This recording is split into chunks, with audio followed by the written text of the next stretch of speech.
Ce podcast aborde des sujets difficiles, notamment des violences sexuelles. Dire je t'aime quoi qu'il arrive et puis le jour où tu deviens prostituée, je t'aime plus. Ou j'ai honte de toi et je travaille pas sur moi. Et je reste dans cette honte de toi parce qu'il t'est arrivé ça et je viens pas t'aider, etc. Ça, c'est horrible. Après le succès de la saison 1, nous avons été contactés sur les réseaux sociaux de La Vie en Rouge et au Mouvement du Nid par de nombreuses personnes qui souhaitaient à leur tour enregistrer. Cette saison 2 accueille ainsi de nouvelles personnes, soit venues après avoir écouté le podcast, soit parce qu'elles étaient accompagnées par le Mouvement du Nid et y ont vu la possibilité de s'exprimer publiquement sur leur histoire. Elles ont conçu et réalisé ces épisodes en choisissant les thématiques qu'elles voulaient aborder, en participant au montage et en s'engageant dans un mouvement collectif. On nous parle souvent du choix. Elles ont choisi, elles aiment ça. Elles savent où elles vont. Nous, survivantes d'inceste, de violences intrafamiliales ou de prostitution, on cherche la dissociation. Nous, les survivantes de la prostitution, on est les dernières oubliées du mouvement MeToo. Moi, j'avais pas l'impression que c'était un métier, c'était un calvaire. Maintenant, j'ai 58 ans. J'avais 45 ans quand j'ai commencé. Alors, comment une banale jeune fille qui a pas spécialement de problème dans sa vie peut se retrouver sur le chemin de la prostitution. Je suis survivante de la rue, je suis survivante de la prostitution. J'avais envie de tout détruire, de casser toute ma vie. Je me retrouvais dans la prostitution de nouveau. Et on peut pas guérir le viol avec le viol. On a survécu. La Vie en Rouge, un podcast conçu et réalisé par des femmes ayant connu la prostitution. Épisode spécial, Rosalie analyse les ressorts de la honte. Je m'appelle Rosalie, j'ai 29 ans. J'ai été prostituée de mes 15 ans jusqu'à mes 21 ans. Moi, j'étais victime d'inceste à partir de mes 2 ans et demi jusqu'à mes 18 ans, par mon oncle, par mon cousin et par mon frère. C'est des agressions qui ont clairement construit en moi tout un monde, notamment parce que j'ai un trouble dissociatif de l'identité qui fait que oui, tout un monde existe dans ma tête, mais aussi parce que je vivais une double vie en fait pendant toute ma vie, surtout enfant. J'étais toute seule, j'étais très très très très seule.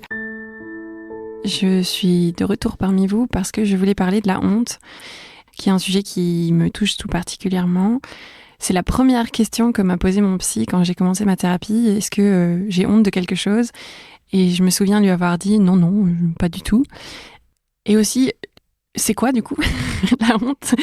Et il m'a répondu à l'époque, en fait, la honte, c'est vraiment ce sentiment qu'on est nul, qu'on est mauvais, qu'on ne vaut rien et qu'on n'est pas digne d'amour et de reconnaissance. Il m'a fait faire une liste de toutes les choses dont j'avais donc honte. Et cette liste, elle faisait vraiment 3 pages, quoi. Et je me suis dit, mais c'est dingue, en fait. Tout ce que je fais, tout ce que je dis, toutes les manières dont je me comporte, c'est lié à la honte. Vis-à-vis du trauma, et ça, c'est vraiment un ovni, la honte qui est liée au trauma, parce que déjà, c'est un symptôme, c'est-à-dire que ça se crée automatiquement quand on a un trauma. C'est pas quelque chose qui intervient de manière consciente.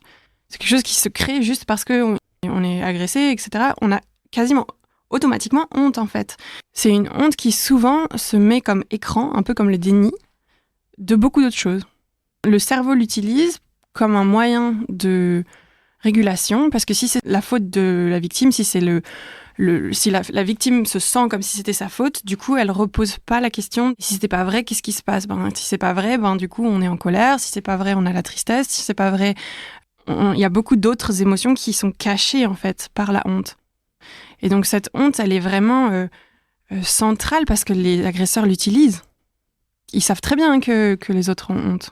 Ils savent très bien que ça cause de la honte. Et la honte, ça fait se cacher. Ça fait qu'on fait plus partie du monde extérieur. On fait plus partie de la société. On n'a plus d'amis. Personne ne va nous accepter. On nous acceptera pas comme on est vraiment. C'est fascinant de voir que quand on se dit « Ok, j'ai pas envie de rester dans cet état de honte parce que je ne considère pas que je vaux rien. Non, je vaux quelque chose. Je suis une personne. Je suis importante. Je suis centrale à ma vie, je dois me respecter comme je suis, et en fait, ça crée à l'intérieur une sorte de baisse du mur du déni qui fait qu'il y a énormément d'émotions qui se placent derrière, en fait. Et tout d'un coup, on est extrêmement en colère. Et tout d'un coup, on est extrêmement triste. Et en fait, c'est des émotions qu'on s'autorisait pas, mais parce que c'est, entre guillemets, plus facile de rester dans la honte que de se dire, en fait, c'était pas ma faute, quoi. Et c'était pas ma faute et je vaux quelque chose. Et c'est pas plus facile, c'est un gros guillemet parce que c'est pas facile de sortir de la honte.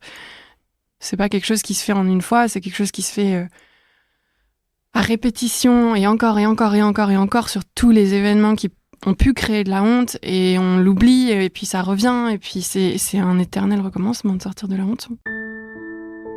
C'est un recommencement qui se fait de plus en plus facilement parce que au début on se dit on tombe dedans et puis on tombe très bas et puis finalement petit à petit qu'on le voit, on finit par en sortir plus facilement. On se crée des mécanismes dans la tête qui permettent de dire ah oui non ça c'est pas le bon chemin, il faut que j'aille ailleurs. Nous, on parle de stratégie de l'agresseur qui est volontaire quand même. C'est-à-dire volontaire d'induire la honte, volontaire de dire que c'est de ta faute, volontaire de t'isoler, volontaire de t'empêcher d'en parler, etc. Une stratégie de l'agresseur que de te foutre la honte. Oh oui, complètement. En fait, je pense qu'ils le font soit parce qu'ils le savent, soit parce que c'est instinctif. Les deux existent, je pense. Ils se rendent bien compte que la honte, ça contrôle, en fait. Comme ça contrôle le entre guillemets le bien et le mal dans la société, qui appartient à la société, qui en fait partie, qui n'en fait pas partie. De la même manière, ça contrôle aussi les gens entre eux. Les gens s'autorisent et ne s'autorisent pas à faire des choses à cause de la honte, tous les jours. Pour aider à sortir de la honte, ce serait un discours de la part des gens extérieurs qui aide à sortir de la honte et pas le contraire. Les deux discours, je pense, qui sont les plus aidants sur la honte, c'est celui de l'amour inconditionnel. C'est-à-dire, quoi qu'il arrive, quoi que tu fasses, quoi que t'aies fait, quoi que tu sois, je t'aime.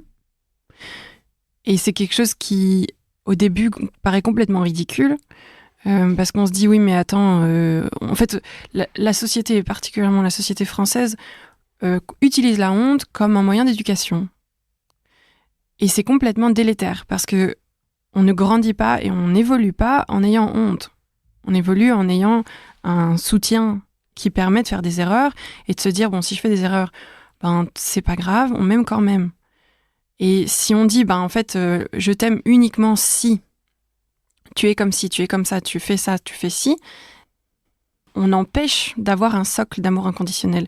Et c'est vraiment quelque chose qui détruit de l'intérieur et qui empêche d'être soi-même et qui empêche d'essayer même de découvrir en dehors de ce qu'on est au moment T, d'essayer de faire autre chose. Qu'est-ce que ça te coûte finalement de sortir de cet état d'esprit ? Et souvent, ce que ça coûte, c'est de s'autoriser à être différent de ceux qui nous ont élevés, à s'autoriser à être différent de ceux qui nous ont fait grandir. Et ça, c'est extrêmement difficile, ça se fait pas en un clin d'œil, mais cette répétition, en fait, d'amour inconditionnel, il est super important, mais il doit aussi venir avec des actions, c'est-à-dire que l'amour inconditionnel sans suivi derrière de réalité, ça n'a aucun sens. Dire je t'aime quoi qu'il arrive et puis le jour où tu deviens prostituée, je t'aime plus, ou j'ai honte de toi et je travaille pas sur moi et je reste dans cette honte de toi parce que il t'est arrivé ça et je viens pas t'aider, etc. Ça, c'est horrible. C'est une trahison.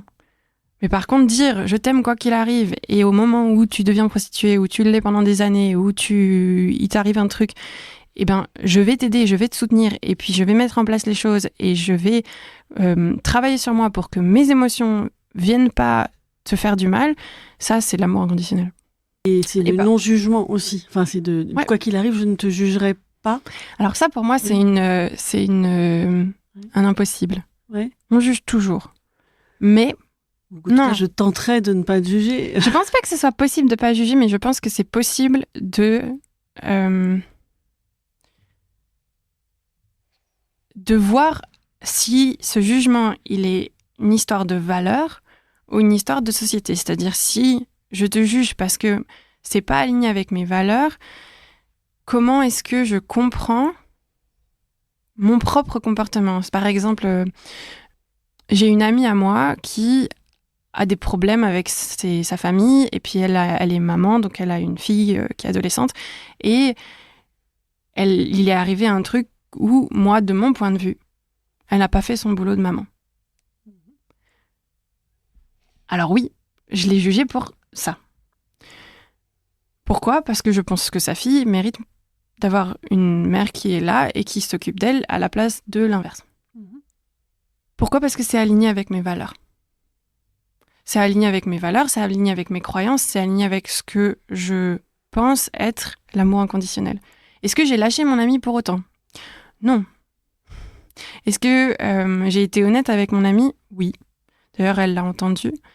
Est-ce que je ferai tout ce que je peux pour que mon amie aille mieux, pour qu'elle puisse aider sa fille ? Oui.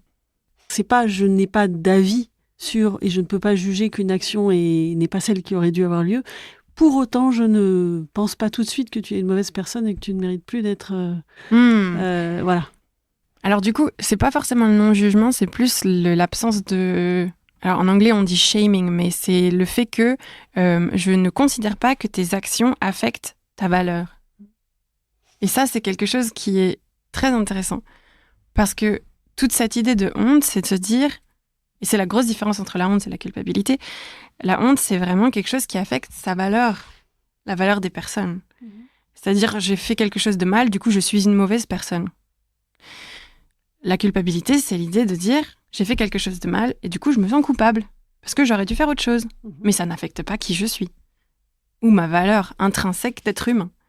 C'est vraiment juste, j'aurais aimé faire autrement. La différence, et la grosse différence entre la honte et la culpabilité, c'est que quand on se sent coupable, en général, on peut évoluer.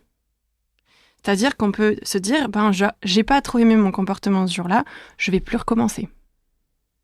Je ferai différemment la prochaine fois, je ferai de mon mieux pour changer, je vais réfléchir à comment faire pour que cette situation ne se reproduise pas. La honte, ça fonctionne pas ce truc-là. On peut pas se dire juste ça affecte ma valeur, donc du coup la prochaine fois je vais changer les choses pour que ma valeur soit différente. Puisque c'est délétère en fait. En général, quand on commence cette spirale-là, on tombe très très bas. Ça reste un impossible, c'est-à-dire que la valeur est affectée et la valeur elle est affectée à vie, quoi. On peut pas reconstruire sa valeur comme ça. En fait, la seule manière de reconstruire sa valeur, c'est de changer de paradigme et de dire à aucun moment ce que j'ai fait n'a affecté ma valeur. Je suis un être humain, j'ai de la valeur intrinsèque de ma naissance. Depuis que je suis arrivée sur cette planète, j'ai de la valeur. Rien de ce que j'ai fait, rien de ce qu'ils ont fait, rien de ce qu'ils m'ont fait faire n'affecte cette valeur. Et donc, à partir de là, qu'est-ce qu'on fait ? Et en général, ça met un coup de « Ouah, ok, comment est-ce que je relis ma vie et je comprends ma vie de ce point de vue-là ?» À partir du moment où tu acceptes qu'il faut avoir honte, que les gens doivent avoir honte de leurs actes, tu les empêches d'en sortir. Et particulièrement dans l'action sociale, de l'action auprès des personnes qui ont connu la prostitution, c'est délétère. Parce que même si tu t'en sors avec de l'aide, si on n'a pas travaillé avec toi la question de la honte et qu'on n'a pas travaillé sur l'idée, en fait, c'était pas de ta faute et ça n'a rien changé à ta valeur intrinsèque, la honte, elle va te poursuivre. Et ce qui est intéressant, c'est que cette histoire de c'est pas de ta faute, elle joue à la fois pour et contre la honte. C'est-à-dire que dire c'est pas de ta faute, alors parfois c'est vrai, mais parfois c'est faux. Parfois c'est de sa faute. Et on est coupable d'avoir fait quelque chose et on sent la culpabilité à l'intérieur. Mais est-ce que ça affecte sa valeur ? Non. Et c'est arrivé, par exemple, quand dans mon enfance, qu'il y ait des choses pour lesquelles j'ai été coupable d'actions où j'étais pas... J'ai fait des choses qui se faisaient pas. Et oui, j'étais coupable à cette époque-là et j'espère et je souhaiterais pour moi-même de l'avoir jamais fait. Est-ce que ça affecte ma valeur intrinsèque ? Non.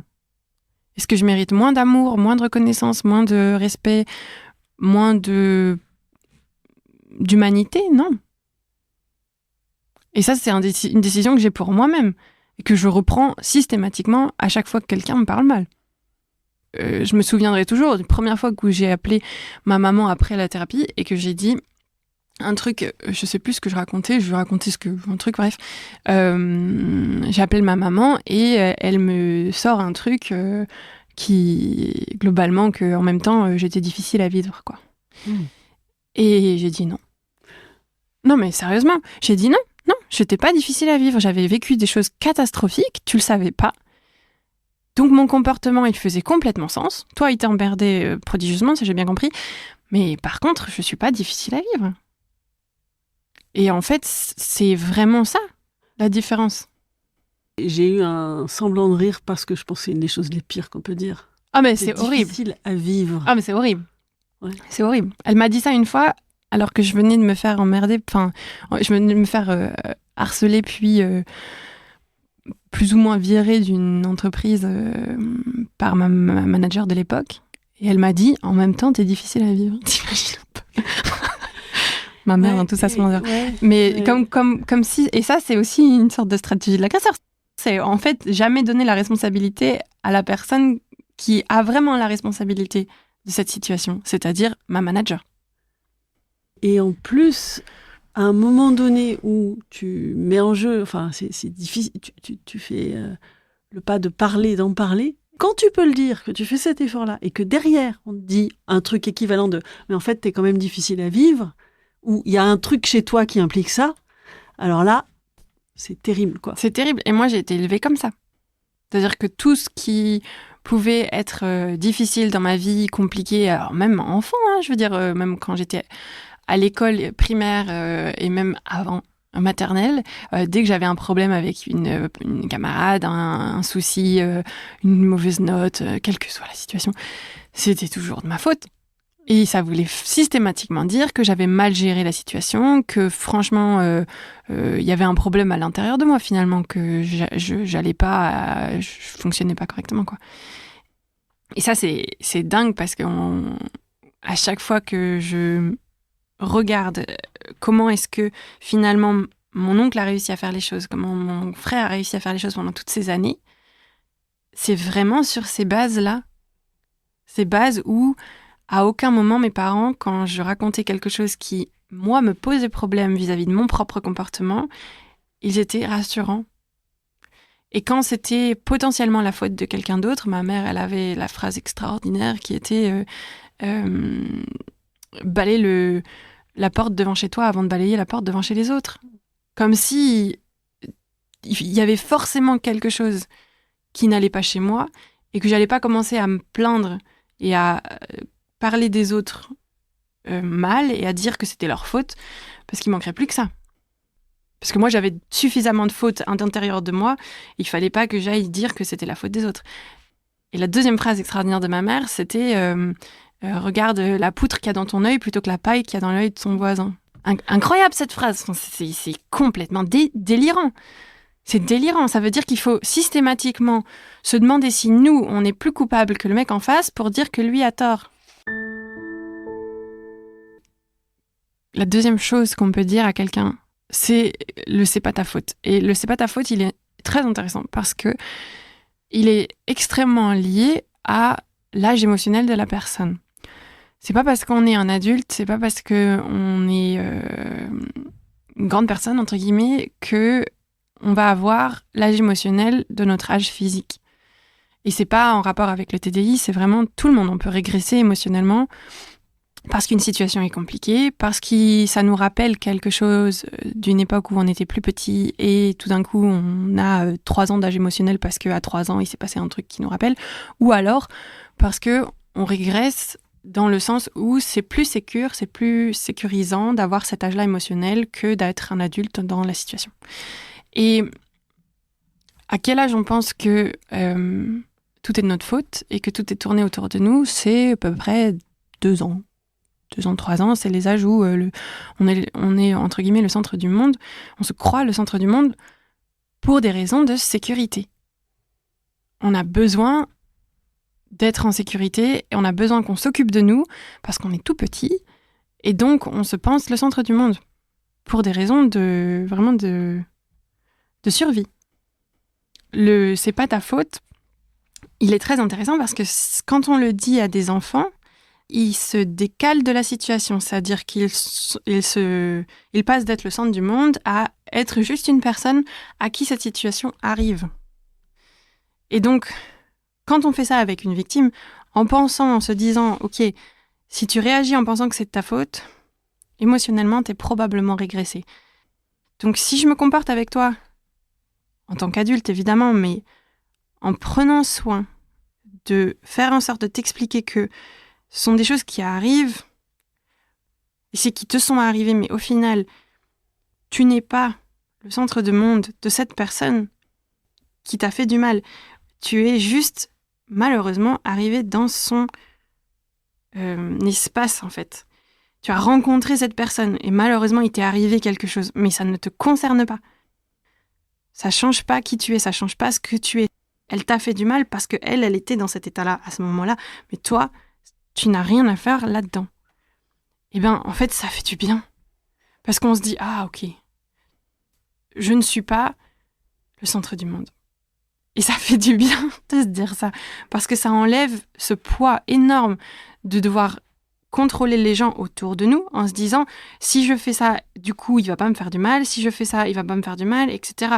Parce qu'au final, quand on arrive en proximité d'une personne qui veut nous faire du mal, généralement, elle nous fait du mal. Ça n'a rien à voir avec nous. Ça enlève aussi cette honte. C'est vraiment pour moi, les deux pôles. C'est-à-dire, je t'aime quoi qu'il arrive, et en plus, c'était vraiment pas de ta faute. Et le truc qui me marque le plus dans ça, c'est la position d'un bébé. Il faut s'imaginer, quand les bébés, ils arrivent sur le monde, eux, dans leur tête à eux, ils viennent d'arriver sur le monde, c'est complètement centré autour d'eux. Donc, ils ont l'impression qu'ils sont le bébé, quoi. Nous, les adultes, on sait très bien qu'un bébé qui arrive dans le monde, il arrive avec un contexte. Il arrive avec des parents. Il arrive avec un monde entier déjà créé qu'il ne connaît pas et qu'il va découvrir. Et des choses qui vont lui faire du mal, et des choses qui vont l'affecter, des choses qui vont changer ses croyances, et beaucoup, beaucoup, beaucoup de choses que ce bébé ne se rend pas compte. C'est un peu la même situation, quoi. C'est-à-dire que quand on rencontre quelqu'un qui nous fait du mal, en fait, cette personne-là, elle a tout un monde de mal-être, de douleurs, de problèmes, de choses qui ne nous concernent absolument pas. Et vraiment, dans le cadre de la prostitution, c'est hyper, hyper fort, ce truc-là, parce que les clients prostitueurs, quand ils débarquent pour demander à violer quelqu'un pour de l'argent, à nous faire du mal, ou à même coucher, ils ont tout un monde de problèmes qui ne nous concernent pas. Et tout d'un coup, on se retrouve happés dans leurs problèmes, et puis pour 10 minutes, après ils nous payent, et nous, on se retrouve avec le choc et la honte, et on a l'impression qu'on appartient à leurs problèmes. Mais vraiment, c'est pas le cas, quoi. C'est pas notre faute. Et c'est pas chez nous. Et si on se décentre du rôle qu'on a dans la vie des autres, c'est franchement un super moyen d'enlever cette honte, de dire ok, c'est pas chez moi ce truc-là. C'est super intéressant. Et je pense à ma conversation avec la journaliste d'hier qui me dit mais qu'est-ce que vous pensez de ces personnes qui disent que my body, my choice, etc., etc. Et je lui ai répondu 2 choses. La première, c'est que ça invisibilise les conséquences et la violence qui sont réelles même quand on a le sentiment d'avoir choisi, qu'on a décidé à un moment donné, qu'on a dit oui, qu'on a décidé qu'on allait faire ça parce que machin. Et la deuxième, c'est surtout que ça invisibilise tout ce que tu viens de dire, c'est-à-dire le fait que c'est pas toi qui es le centre de l'affaire, c'est eux, et que ça ne t'appartient pas, ce que dit aussi Ambre. Moi, il y a une phrase qui me porte beaucoup. C'est si tu as des valeurs, tu as de la valeur. Et quelque chose qui nous aide énormément entre nous, quand on est vraiment au fond de la spirale de honte et qu'on ne sait pas comment sortir de là, c'est quelles sont tes valeurs les plus importantes. Donc, on essaie de définir les 3 premières valeurs les plus importantes. Alors, on est dissociés, donc on demande à la partie qui a honte de définir ses valeurs. Ça peut être ça peut être juste une personne qui définit du coup mes valeurs au moment M, c'est telle chose, telle chose, telle chose. Moi, par exemple, c'est l'honnêteté, la bienveillance et le soin. Quand je regarde la situation qui me fait honte vis-à-vis de ces valeurs-là, comment je me sens? Qu'est-ce que j'en pense? Qu'est-ce que j'en pense vraiment? Et on peut même l'écrire. Enfin, si je prends le point... Et puis, une manière aussi de se décentrer un peu, c'est de dire si une amie à moi avait honte de cette situation, vis-à-vis de mes valeurs, qu'est-ce que je lui dirais à cette amie? Vraiment, cette définition des valeurs, elle dissipe la honte, parce que une fois qu'on a créé des valeurs qui tiennent la route, et qu'on a des valeurs qui tiennent la route, on a une armure contre la honte, au final. Si on regarde par rapport à ces valeurs et qu'on se sent coupable de quelque chose, on sait si on est coupable. Et à partir de là, on peut s'excuser. Et s'excuser n'est pas un problème. Exactement. Alors que si on s'excuse d'être nul, d'être rien, d'être inutile, en fait, c'est un trou sans fond. C'est là qu'on voit vraiment la différence entre la honte et la culpabilité.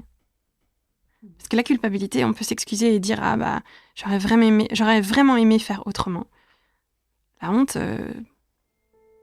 ça détruit de l'intérieur.